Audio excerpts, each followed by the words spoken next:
What's happening, everybody, and welcome back to another episode of Park Lane Podcast. As you can see, just me here tonight. So do be kind to me, but do get your comments into the chat as well. I can see there's a lot of you already in the chat, but make sure you get your comments in so that we know who you are, we'll read you out, where you're from, all of that good stuff. We are going to be talking today about obviously the two Spurs games that we've had this week. 4-0 defeat to Liverpool and the 2-1 defeat in the FA Cup, which, only just finished about 25 minutes ago. We will be reacting to everything that happens and have your say on Ange Postecoglou as well. Should he stay or should he go? I do want to know all of that from everyone in this chat.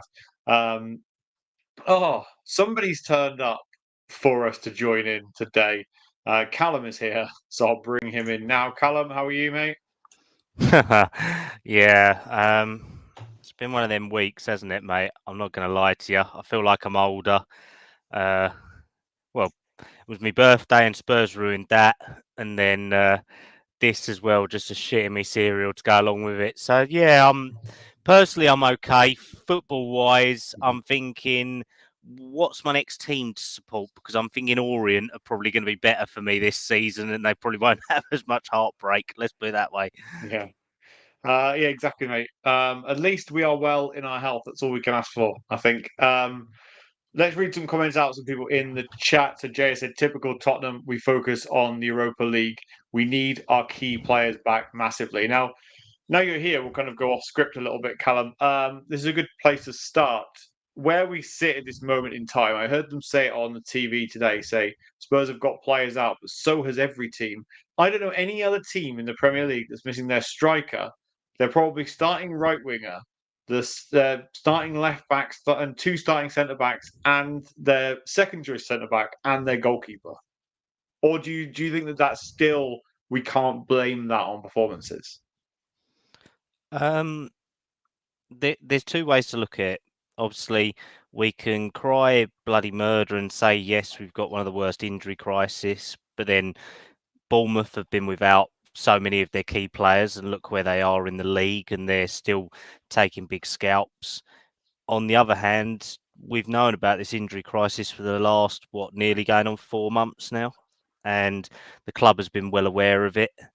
Daniel Levy and Donna Cullen has hung Ange out to dry and been pretty much, they've made him dig his own grave this week and all that. I think he's pretty much 6 feet under. He's only waiting for the box to be put in, the lid to be put on and it filled back in and all that. So, yeah, I mean, we can make excuses, but the players that we've had on the pitch, they are still very good professionals. They are paid to play a game and they don't look like they're playing the last 2 games for anyone and all that. Their heads are down. They don't know where they're going. There's no sense of direction. I mean, I think the game against Brentford was a false reality. The same with Elfsborg and all that. I think it was just papering over cracks again. I was going to mention that, mate, because you mentioned that, and well within your rights to do so. But after that Brentford game, you saw them all there hugging each other. You saw them all there around each other. So how have they gone from that to now not wanting? Do you know what I mean? Like the midfield, and I don't. I'm not one to sit here and shout blame at Ange Postecoglou. Like I was massively in favour for him. I think that he's been dealt probably one of the worst hands you could be dealt. I also don't think he's blameless. I don't really understand what our midfield does, and the midfield is probably the only position where we haven't got that many injuries. But what happens when we seem to get the ball is the midfield seems to just run away, and no one shows for the ball. And today it showed massively. Do you ever remember that under Antonio Conte when we played against Arsenal and we got battered, and there was literally nobody in our midfield. Like that's what it feels like at the moment. I don't really understand why. I think that people, I don't think we know what our midfield is and all that because it chops and changes so much, if you get what I mean. I mean, the original plan at the start of the season was going to be that Gray would learn how to be the sort of 6 deep in playmaker ball winner, and then we'd have 2 8s in there sort of thing to be progressive going forward and back to cover. Now he throws a 10 in there. You get, I just don't think any of them know what they're doing. None. What midfielder can you say this season has had a continuous run in the team? Because they've either had a horrendously shit game, or they've been out injured, or they've been utilised in different positions, like Gray being in centre back. Sarr and Basuma have had either silly suspensions or injuries. Bentancur has had concussion protocol. He's had so many different games where he's been out injured as well, and he obviously got that 7-game ban as well for the racist comment at the start of the season. And then you've got Kulusevski, who has been thrown in there. Maddison's been in and out of the team. Bergvall is still very young, so you can't really rely on him. So, I mean, what can you say has consistently been his midfield? And I always thought that it would be a 6, an 8, and a 10. But we're playing with 2 8s and a 6, or there's no idea of a 10. Do we play a further forward 10 as well? I can't get to grips where his midfield sit and all that. There's no clarity with it. I can't see it in Yeah, there. but he's That's the clearly not problem. happy with that midfield, is he? And that's why he does keep chopping and changing. Yeah, no, exactly. I think that's a fair assessment because Basuma has never turned on the form that we expected him to from Brighton. And I think his days are numbered. Bentancur is, when he's on his day, he's great, but he's so inconsistent. Sarr still has a lot of growing to do. Maddison looks like he could be on his way out with Daniel Levy's wage hike or wage cutting hike. So where does he know? He doesn't know which way's up and all that. That's the problem. And with that, it kind of relates to City as well, because City, when Rodri's been taken out, they don't have a midfield either. Their players that are in there, they don't know what they're doing. And sometimes you need that player consistently in the middle to be able to be that linchpin between the defence to the midfield to your forwards. Well, like you said today, it was just one-way traffic. It was straight down either flank, cutting in the middle, and or overlapping where our fullbacks are pushed so far up. None of the midfield three wanted to step across to block Yeah, yeah, that yeah. or step in. They were stepping back, like you said, and there's no sort of balance, is there at all? No one wanted to make a tackle. No one wanted to do what Arsenal do, that dirty foul and all that, Yeah. or like what Van Dijk did the other night against Liverpool. No one wants to go in and put that elbow in or throw it out. The first yellow card that was given was like in the 70th minute, and that was against Porro because he was being a bellend. Yeah, he lost That's his all head it again was. today, didn't he, Pedro Porro? I don't really know what the answer is, mate. To be honest, I was hoping you might shed some light on it. Jay said, "I'm Ange in because there isn't a lot of options out there. If there was options out there like Pochettino, then I would be Ange out." Do you Well, feel the same way as Jay? I feel that Ange has been dealt a bad bunch, and like I said earlier, I think that the club have definitely hung him out to dry now with the late transfers, the options that have been available. I mean, they said that if I can just go on to a little sidestep to it, but that does link back, that interview with Johan Lang, this like the end this sort of week that came out where it went, oh yeah, we were talking to lots of people. January's very difficult, all of that. Well, no, it's not difficult. It's if you put up the money, then you get the players you want. Kevin Danso was available from the start of January, and they only got him once they failed so many other transfers. Colomani has gone to Juventus and has proper ripping up the Italian league. I know it's the Italian league, but that's another proven forward. The the ideas of not getting your business in order quickly to get it done, and then having time after time after time with the issues in the games going on in January. Our season was already gone by probably halfway through January because the amount of points that we'd lost in the Premier League. So, okay, scrap that. So then you've got Carabao Cup this week. That's been scrapped now because of how poor it was, and we lost more players in that game to injury and Richarlison again, didn't we? And we couldn't have spent Scarlett play, so then you was lacking a forward option. Then today we've had no Scarlett, we've had other players. So I feel that Ange has been put in this position by the club, and because Ange doesn't he's not like Conte. He doesn't target his players and call them out and say, "You lot are shit. You lot should be doing your job." He takes it all on himself. And I'm Yeah. not saying that Ange makes himself a victim, but he makes himself the centre of attention to take all the brunt. So that's where then the media are going to get on his back and say, "Well, you did this, you did that, you did this, you did that." Well, no, your players have played crap. You've got a part in that from the tactics and not kicking them up the backside and all that. But the problem is now is that his position is precarious because we was at the start of this week we was competing on 4 fronts. Now we're competing on theoretically one, aren't we? Because the Premier Yeah. League, it was kind of covering the Premier League a little bit with the cup competitions. Now we've got the Europa League. That's all. And realistically, the way that we're going is there's nowhere to go and all that for him. And it's like Yeah. Jay said, if Poch is available, then I'm inclined. I'm not Ange out fully yet compared to what Yeah. I know, obviously, some of our other mates, but other fans I've heard, they're going, Poch is over here at the moment. Well, yeah, he was over here meeting a load of Spurs legends in a pub in Hertfordshire Yeah, and all that. what was that all about? Because I wanted to talk about that actually. Like, obviously those that have seen it, Mauricio Pochettino was again kind of in London with a few Spurs legends. He was there with Glenn Hoddle, Ozzy Ardiles, and some others. Like, was this like a planned event? Like, does anyone know what it was all about? From what I've been able to piece together, which is very little fuck all, I'm not going to lie to you.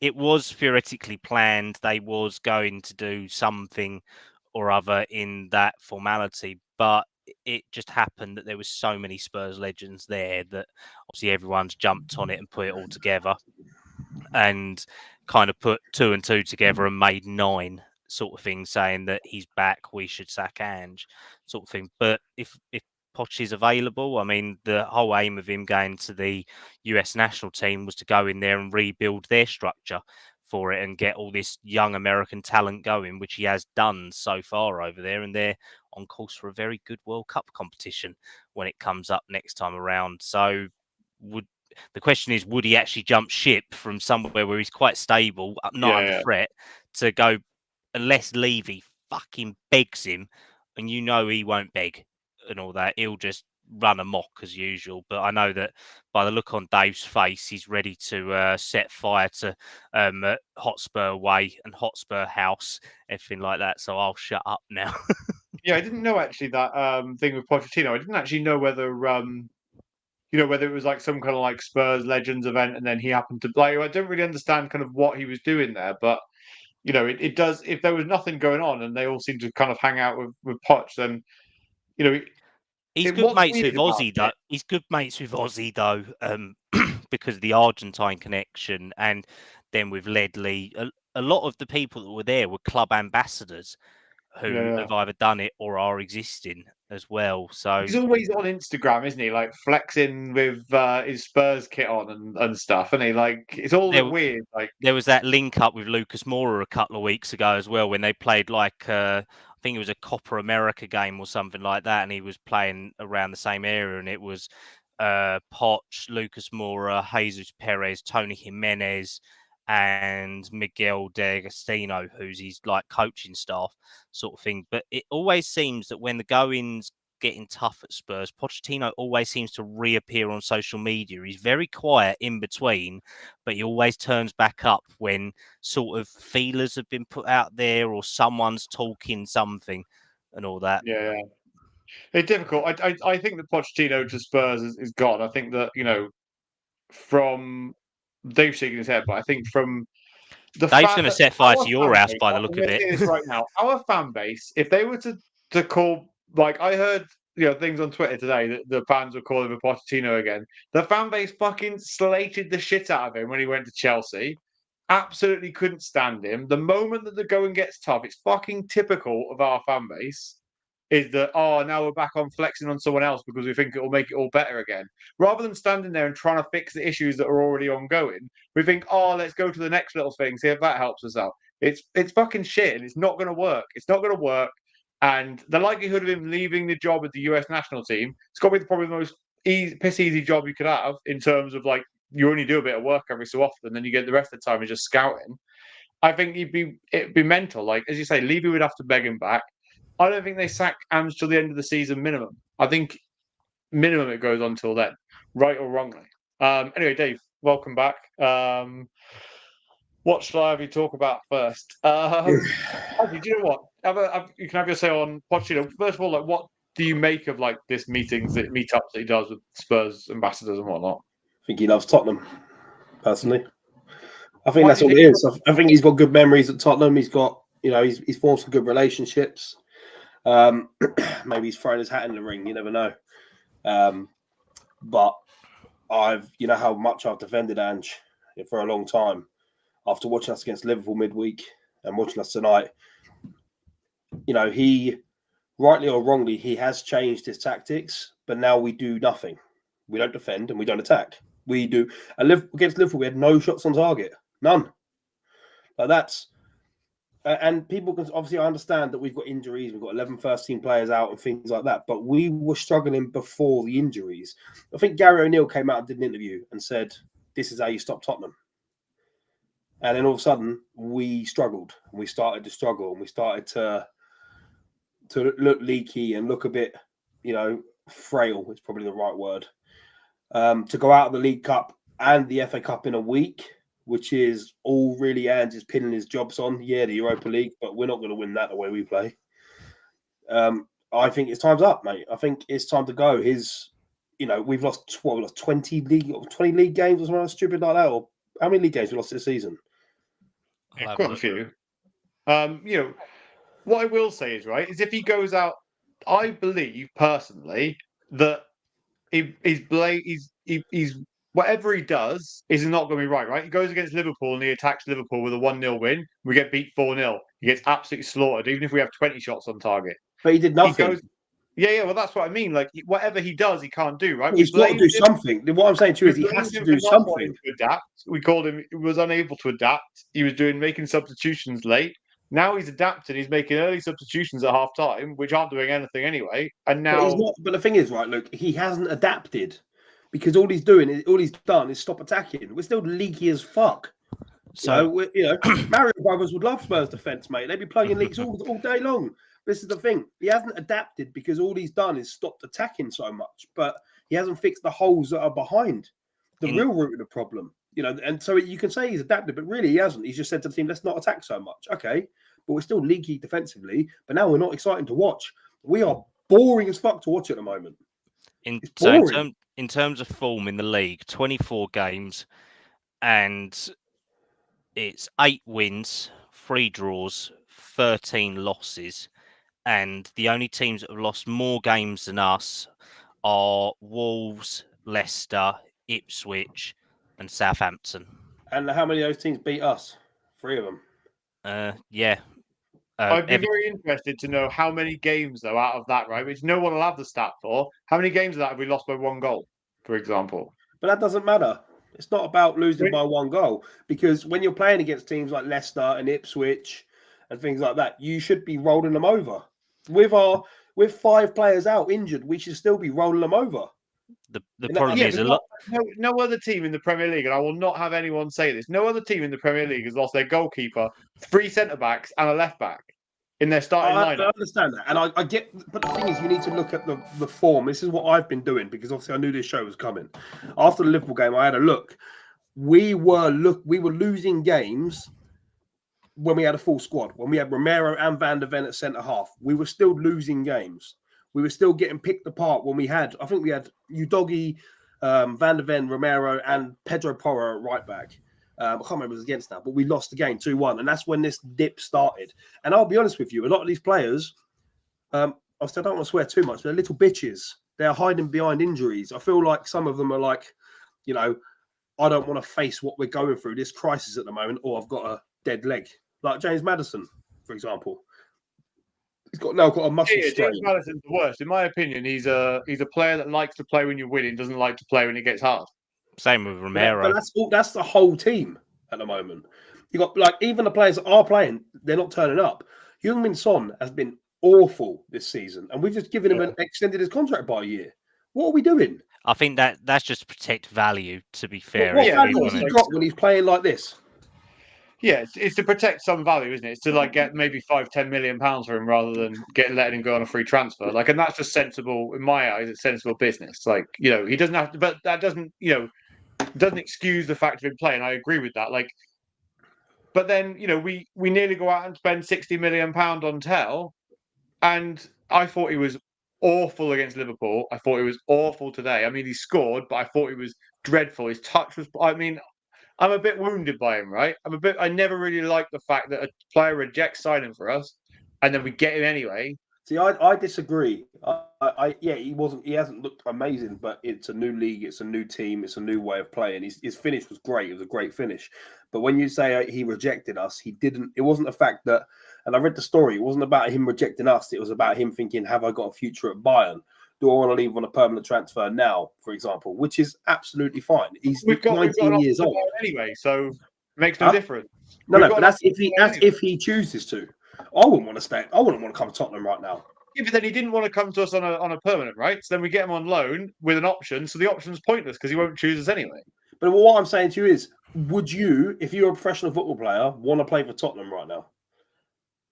We were rejected left, right, and centre in January. And I don't disagree with the fact that he didn't want to like sign for us full time. I don't mind that. My issue with it is that we then are pinning a lot of our hopes now on a player that didn't really want to be there anyway. So when the going gets tough, is he really going to dig? Like Kevin Danso, for example, I think that he's looked like he wants to be there. He's got on the ball. He's shifted ropey, forward as well. He's another one who's ropey.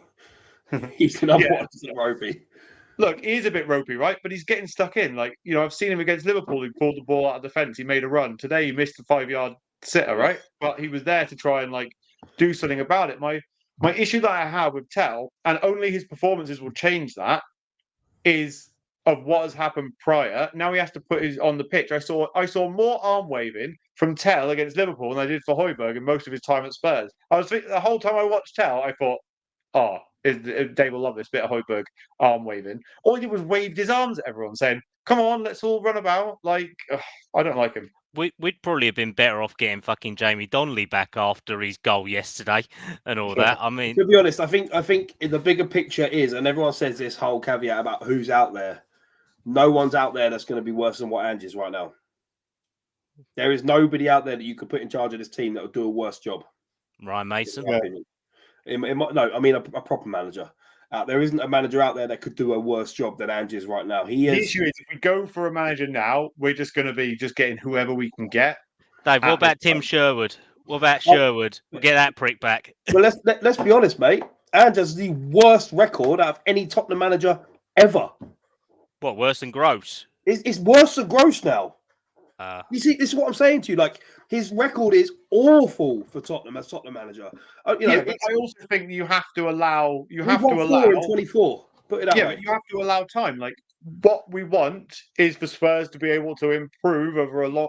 Well, everyone wants it over a short period. No one wants it over a long period. The issue is, it's not going to happen overnight. This is the worst season. But to say where are we in the Premier League, Cal? We are 14th. So we are not a 14th place club, even with 11 injuries. And that's the problem. And this is kind of the way I look at it. I think Marlon said it a couple of weeks ago. He said we should easily be in the top 10, and we should, because we should be beating teams like Leicester. We should be beating teams like Ipswich and Wolves, for example, whose run of form was horrendous. But we're not. It's okay going to get the odd fancy result against Man City, but I don't really care about that. I want sustainability, and all I want to see is, you say give them time, and we want to build a project, which I get.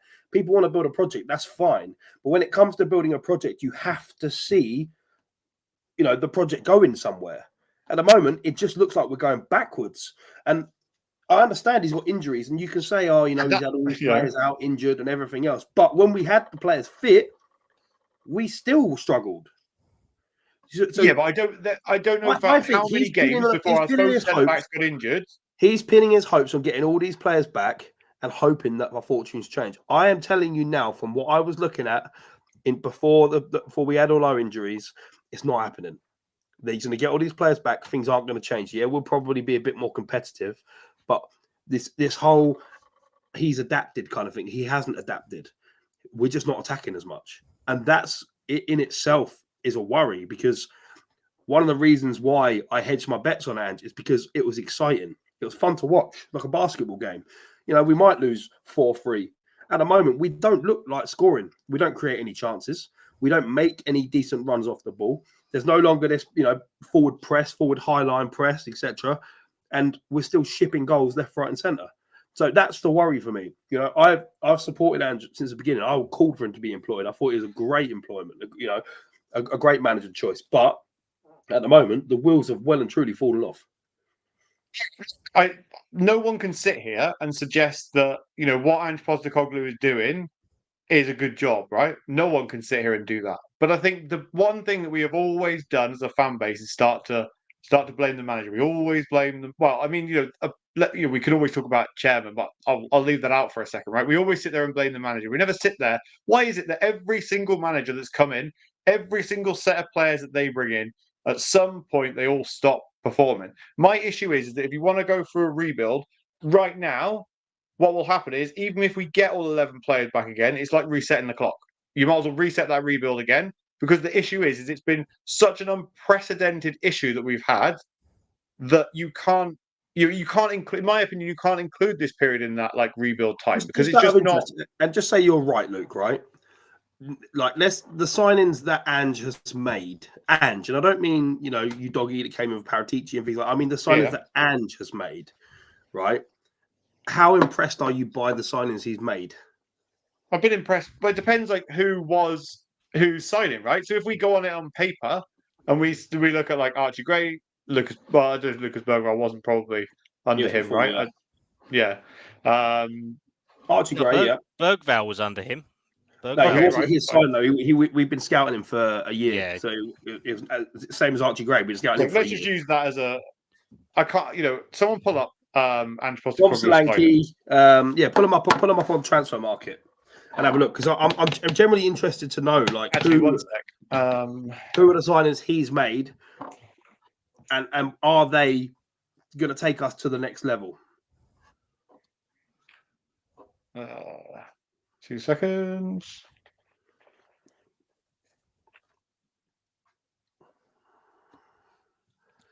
So the players that he's brought in is Vicario, Kinski, Van der Ven, Dragusin, Archie Gray, Bergwall, Werner, Johnson, Odebear, Solanke, Tell. 2 secs.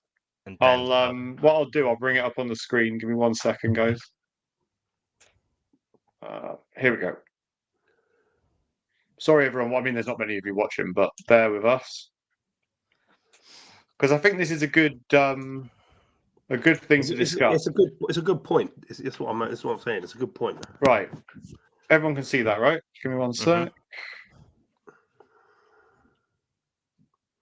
Why is every website these days have adverts, isn't it? Right. So let's start with Dominic Solanke, right? Yep. Let's go in order. I think he's been a good signing. I think he's been perfect to what this team needs in terms of against Liverpool. I definitely think he's a hit.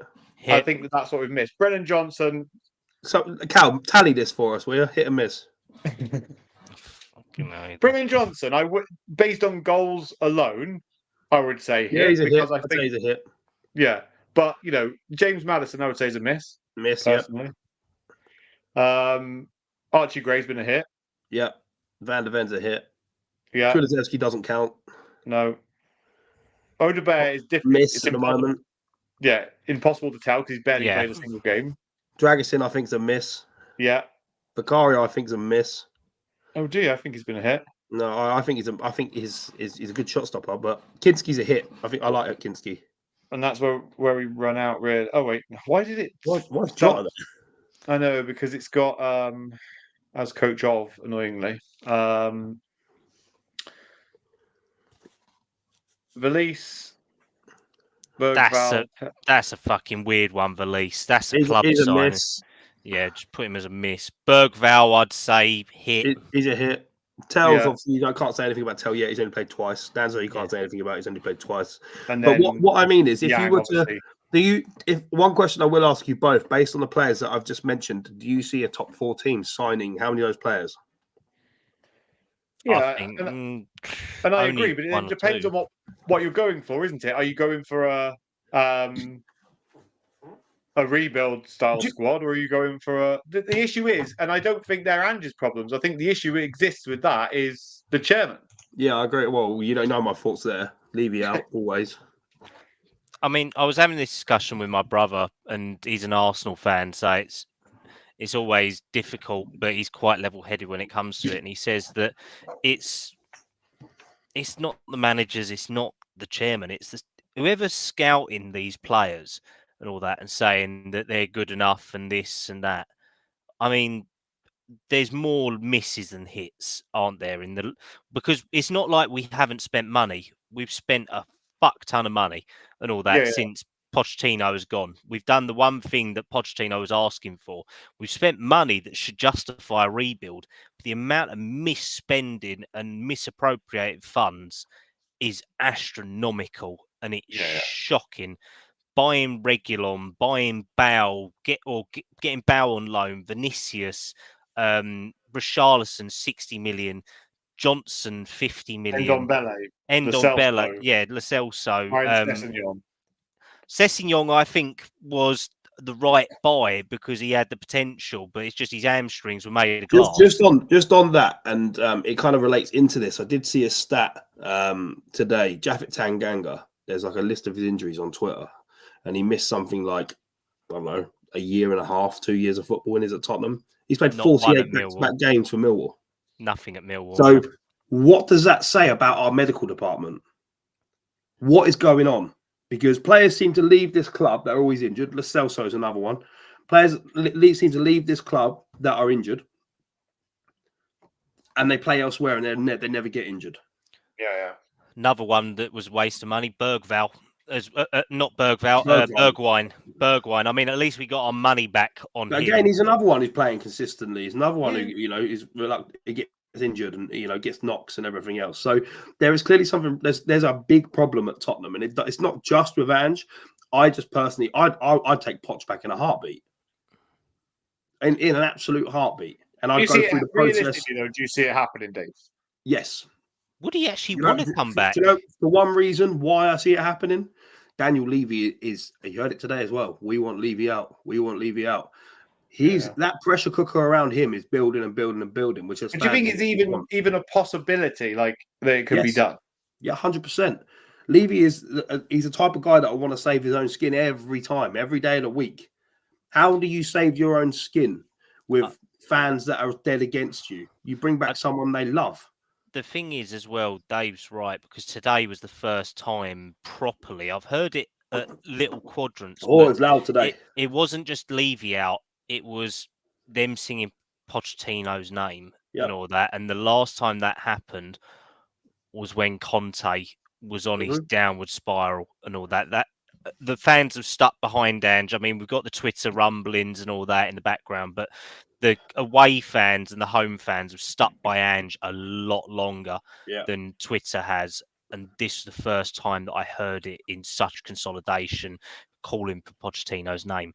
It won't happen because Levy. I think Levy, but Levy's not going to put his hands up and say, "I fucked up. Okay, I'm going to go." Okay, I understand what you're saying, that Levy is like that, but the pressure building on Levy with the amount of fans that are now chanting for Levy out, it's becoming bigger and bigger and bigger and bigger every game. People are still paying their money, though, Dave. He will want to pay their money. He don't care about that. He cares about. He likes to be liked, Levy. Hence why. Oh, we're going to put in a £70 million bid for Mark Gahey, or we'll try and sign Tell for 60 million. That's to try and appease the fans. That's all that is. That's all PR flexing, though. It's I think that's his ego. The fans. And how are you going to appease this fan base? You give them what they want. Well, I would say he went selling the club, but I mean that's never going to happen. Yeah, no, exactly. And that's what I mean. What's second best? Second best option. And if you put a vote out on Twitter, and I'll do it after the show, would you take Pochettino back? Yes or no? Guaranteed to you, majority will say yes. And Levy will look at that because he'll want to save his own skin, because he's a weasel, and that's what weasels do. They save their own skin. They chuck somebody else under the bus to save their own skin. I mean, though, when you look at the manager options that are out there, obviously Pochettino's under a long-term contract, the US national team, so he's going to have to be bought out of that, and it's quite a substantial one. So it's whether Levy would actually want to get involved in that and pay it when he didn't even want to pay for Ange to get his transfer staff. So that's one story. But the ones that are out there, Terzic, Xavi, fucking Roy Hodgson, Neil Harry Warnock, Harry, to get him out of retirement as well. So I mean, the options are limited, and if The only option, and I just think that a deal could be struck with the US men's national team where Poch does both. Did you say Adele or Adele? Because you Adele. know, if you say Adele, he'll fucking be on that, and he'll get that concert down No, there. I generally think that they could strike some sort of deal where, you know, Poch fulfills his obligations to take USA to the World Cup, but he works with Tottenham as well. I generally think some sort of deal could be struck. That's going to have to be a next season job. So we'll either have to stick with Ange for the rest of the next 6 months, or do we sack Ange, get rid of his coaching staff, and it goes to Ryan Mason, Matt Wells, Yeah, and personally, Robert. I think it's too late right now to be sacking anyone. Like, you know, we are in a worrying position whereby if you brought in the wrong person, it could get even worse. I think that personally, now I kind of not really sure where I sit on Ange Postecoglou at this moment in time because we've converted him, we've changed him, Dave. We've got him doubting himself now. The thing is, right, is that I'm not a quitter, right? I'm really, really, really stubborn, right, when it comes to anything. Oh, we fucking know YouTube, like whatever it is, right? The issue that I have though is that I would never want to completely turn on Ange Postecoglou, but the issue that I have is that at the moment we seem to be absolutely void of ideas, and my concern is that I don't see how he gets himself out of it. And do you think the players are playing for him? We spoke about this earlier, didn't we, Luke? And I was very much questioning it. I don't think they are. But then you look at Brentford, look like they were. When the going's good, then they are, like when it's going their way. But it's the whole mentality thing at Spurs. It's always been the fucking same.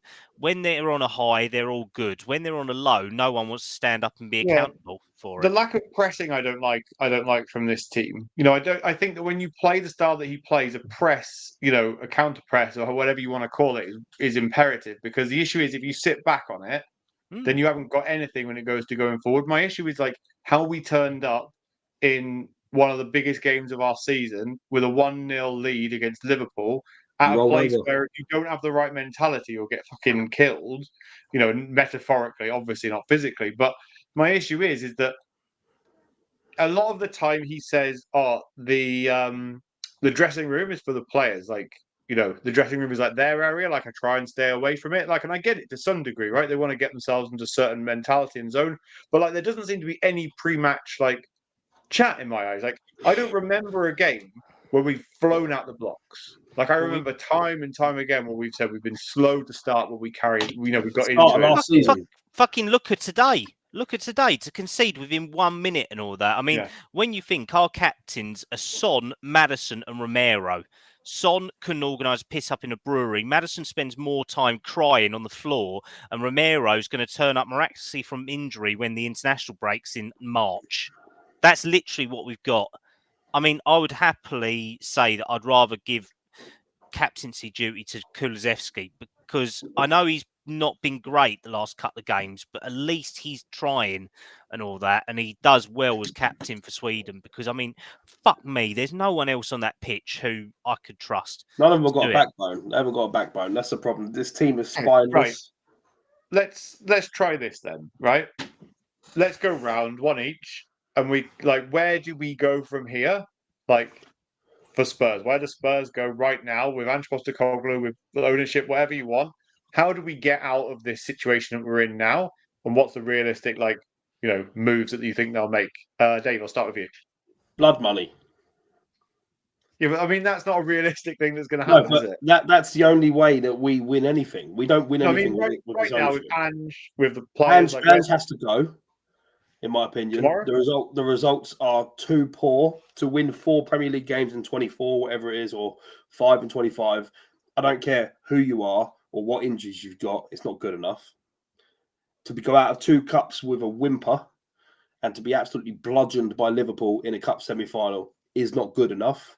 To scrape through the Europa League in group stage when we were flying in it is not good enough. The signs with Ange are deeply concerning, deeply troubling. I don't think the players are playing for him anymore. I think he needs to leave. And where do we go? I think Daniel Levy has to swallow his pride, which I think he will do because he is a weasel, and I think he'll try and get Poch back. Okay, that's interesting. Callum, where do you sit in your own self-thoughts?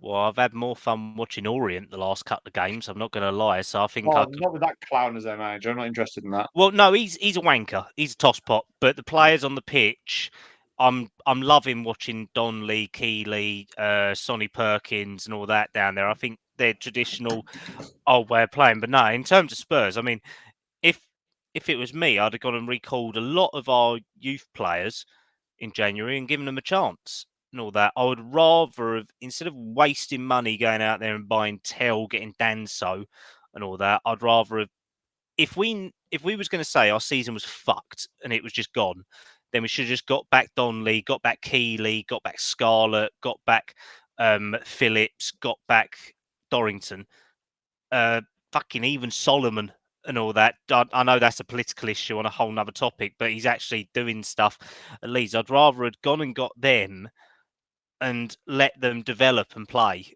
and all that through adversity, and we could have seen something, but that's gone. So where do you realistically go from here? Yeah, I'm probably more inclined to say that if there was an option out there to replace Ange, as long as it's someone that's going to come in and maybe we just go and get a steady the ship manager for six months, steady the ship till the end of the season, write it off, and then get Pochettino in the summer going forward. I think that would be my desired option. I think that ENIC have to prioritise the on-field issues now instead of the off-field issues.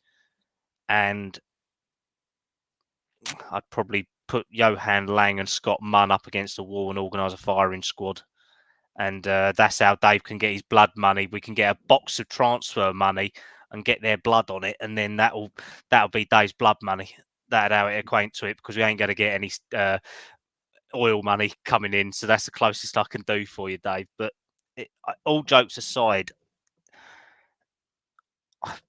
I mean, today was crying out for youth and injection and all that, wasn't it? So, I mean, why didn't he throw on the youth players? It might have made a difference. I don't know. I feel like he's out of ideas. That's the problem. Yeah. He doesn't know what to do anymore. You look at him stood on the touchline. He's always looking at the floor. He just doesn't know what to do anymore. Yeah, I didn't understand why the fuck Moore went off at half time. He was one of the only bright sparks. I think the issue is we had no midfield, did we? So we brought on Basuma to try and fuck off Bergvall and all that. Yeah. Take off Bergvall and all that. Bring on Basuma or Sarr.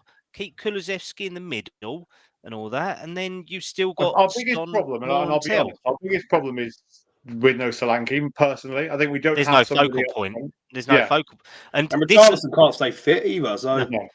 Luke, that links well with your point you made earlier about the counter pressing and the pressing as well. Solanke is a bastard for pressing. He just runs and runs and runs and keeps going.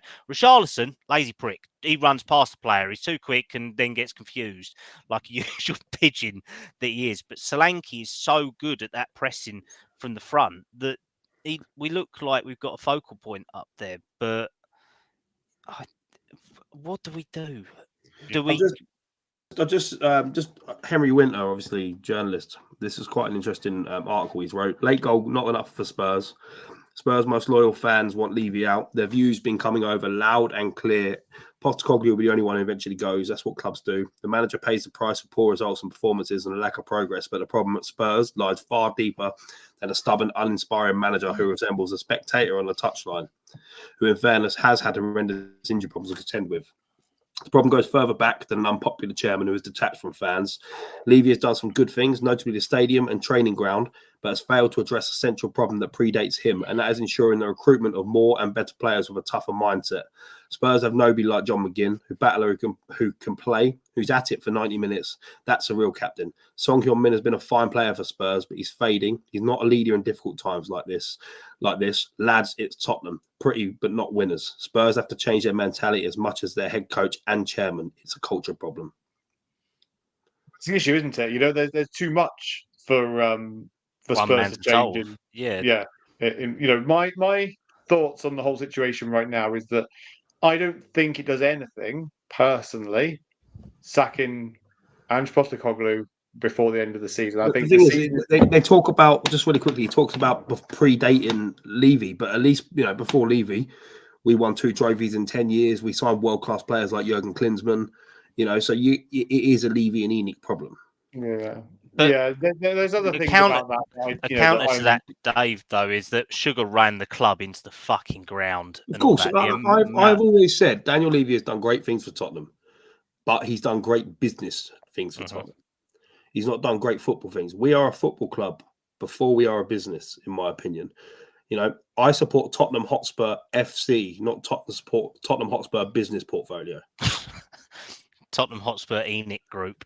Exactly. So, you know, we all sound so depressed today, by the way, all of us. But yeah, so I don't think that getting rid of Postecoglou right now, before the end of the season, will make any difference personally, because they wouldn't bring anybody of any real ilk in.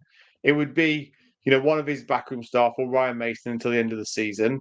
We would get knocked out of the Europa League anyway. The only, you know, saving grace that you have with Ange Postecoglou is that you pin all of your hopes on the fact that actually he has won trophies before. He has managed to do certain things, and hope that actually we can pull off a miracle in Europe and get something from that. Even if we, you know, I think Daniel Levy would be happy if we got to a semi-final, for example. You know, that for him would be enough. But I don't, and then I think you have to reassess it. And I think realistically, unless that miracle happens, the summer is when Ange Postecoglou is sacked. And then I don't think they have any other choice unless he pulls off a miracle right now and gets us either back into Conference League or Europa League, or wins the thing. I personally think that he can't see out the end of the season. I wouldn't be shocked if he got sacked tomorrow, but I would also be shocked if he did, because I don't see any other way out right now.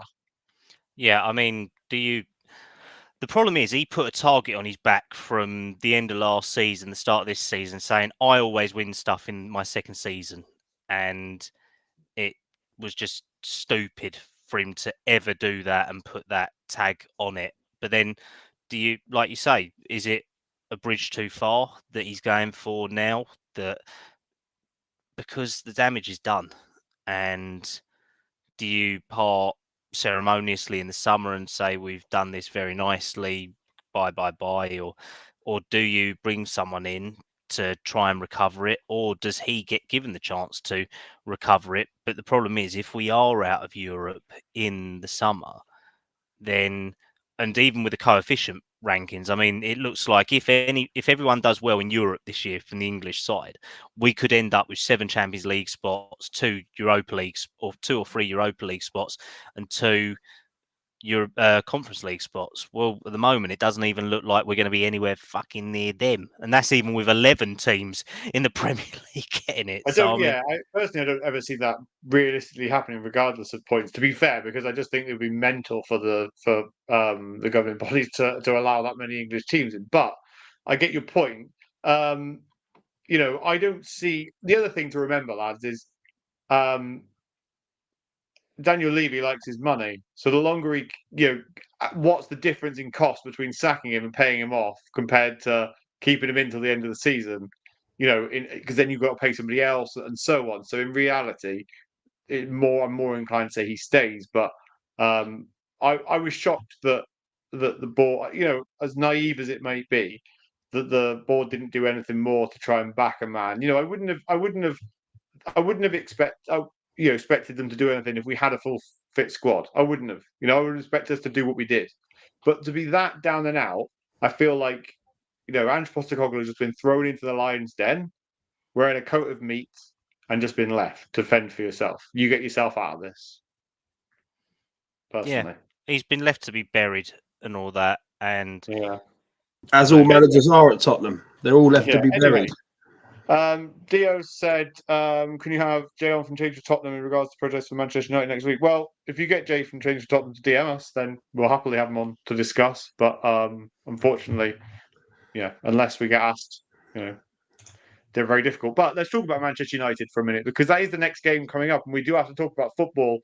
We didn't even talk about any of the games this week. We lost. Let's move on. Two absolutely shit teams trying to string 4 passes together should be fun. Yeah. Is this a time, Callum? Spurs against Manchester United. If he loses, and I know it's been said after every game, if he loses against Amorim, probably the two worst informed coaches, or out of form coaches in the Premier League right now. Do you see the end for him? And also, do you think it's a massive game for us in terms of, Man United are still a big team in terms of name and stature. Do you think it's a big game for Spurs? And if we win, it could do something different with this season? I would say that every game's big for Spurs, but I mean, the question we've got to ask: will he actually survive this week to actually make it to next week? I don't think so. And all that. That's my main concern to start off with, and we'll have to obviously keep an eye on that for next couple of days. And you never know, if he does get sacked, maybe it's an emergency pod for kick-off Dave's FPL stuff. It's going to ruin our mini clips this week, because I guarantee you most of them will be talking about Ange Postecoglou. If he gets sacked, then we won't be able to use any of them. Well, that sounds like a you problem and not a me problem. So I'll get back to the point that I was making, sir. But no, in all seriousness, if he does survive this week, I mean, what do either team have to play for and all that? I mean, we're playing at home. I mean, we've beaten United earlier in the season. We've beaten them a couple of times this year, and we beat them last year as well. So we seem to do all right. That's no big achievement these days, though, is it? But no, that's the thing. It's like, literally, what do we do? Do we have players coming back this week? Apparently we do. So we may have some first teamers back in there, but realistically, there's fuck all to play for. A couple of points, and that's about it. It'll take us up to 30th, I think, and we may end the day on 12th. When you think a game against United in the seasons gone past would have meant so much, it'd be pushing to the top 4. It'd be nice challenging to the title and all that. Now we can't even get in the top 10. Yeah, now we don't even know which way's up and all that. I mean, literally, if we do lose, it means that every team below us gets closer and we go back towards the relegation zone. If we get some points, we may be able to get towards 10th. We are slowly as a club turning into Everton. And look at Everton now. They're on the fucking recovery under Fenway Group. So literally, they are going to be taking... I'd rather get relegated than have David Moyes as my manager, to be completely honest. He won West Ham a cup, didn't he? He's a fucking clown, though, isn't he? Anyway, he's probably a nice guy. To be fair on him, he's probably a nice fella. So, David, apologies. But, I think it's going to be massive in terms of, we have to keep fighting, regardless of whether it only gets us up to 13th, 12th, or wherever that might be. We still have to keep fighting and keep pushing on, as much as we can, because that's what you have to do as a football club. But it's difficult to see a way out right now. Unfortunately, we can't just end the season. And hopefully, with a week off, we might get some players back. Well, we could start podcasting from next season, so we don't have to be put through it, do we? We could end our season right now. It'd save us all a lot of grief, a lot of hassle, a lot of headaches, and we wouldn't feel as stressed. I'd still feel stressed, but I wouldn't have a place to vent it. So Yeah.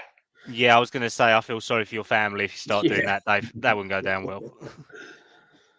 I personally think that I don't think he'll survive this week. I think us going out of 2 cup competitions in the way we have is not going to reflect well on him, especially because Mr. I always win a trophy in my second season now is banking on the Europa League. When the reality of it is that Liverpool game, he should have thrown everything at it. Everything we had at that game.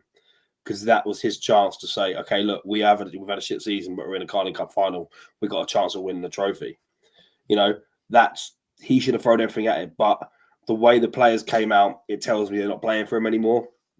And because I feel like they're not playing for him anymore, I feel like Daniel Levy, hearing the chants, hearing the songs about Levy out, Pochettino, he's magic, etc. He'll react. He'll react, won't he? He will react. He is a reactive chairman, not a proactive chairman. We know that. Hence why we don't sign players till the last few days of the window, because he reacts at the end of the window. So personally, I think that I will be very surprised if Ange's in the dugout against United.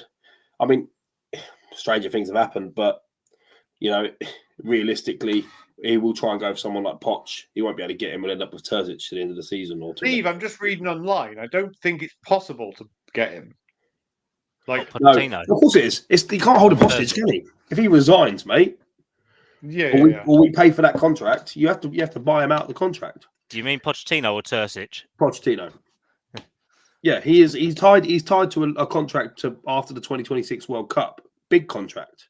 But like I said, he's not a hostage. All he has to do is say, "Okay, I don't want to manage you anymore. I want to go back to Tottenham," and he resigns, forfeits any compensation he's due, and that's it. You can't hold someone hostage. If I work for your company, Luke, and I said, "Oh, I want to quit. I'm going to somewhere else," you couldn't be like, "No, you're not."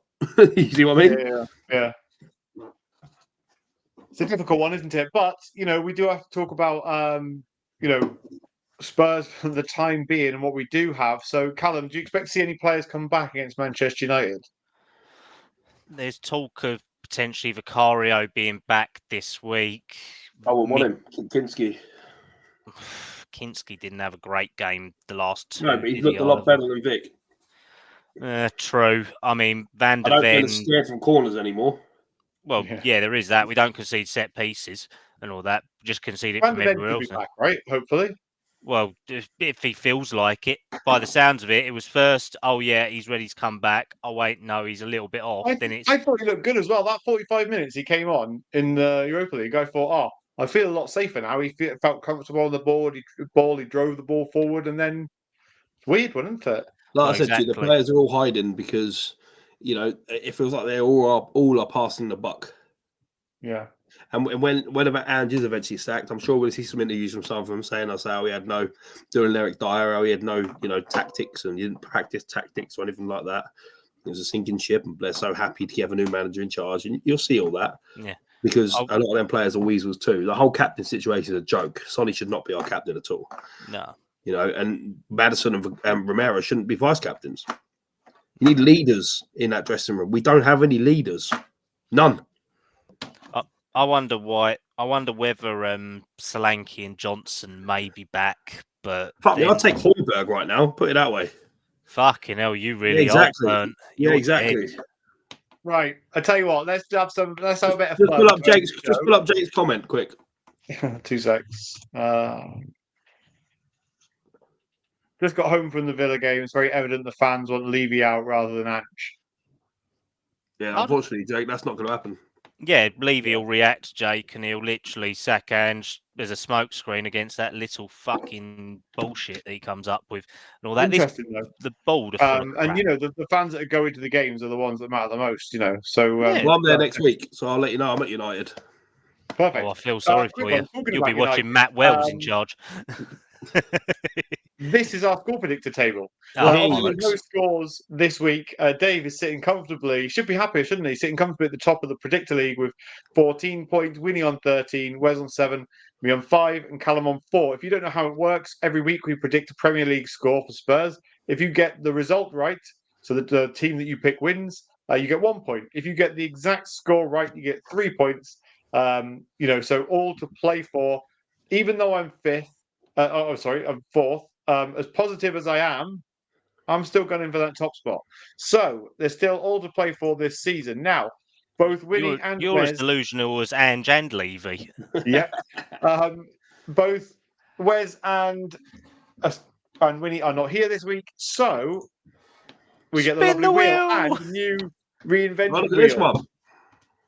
So let's start by spinning the wheel for both Winnie and Wes, and then we will take each score predictions. This is for the Manchester United game at home next weekend, 4:30 on Sunday. So this is for Wes.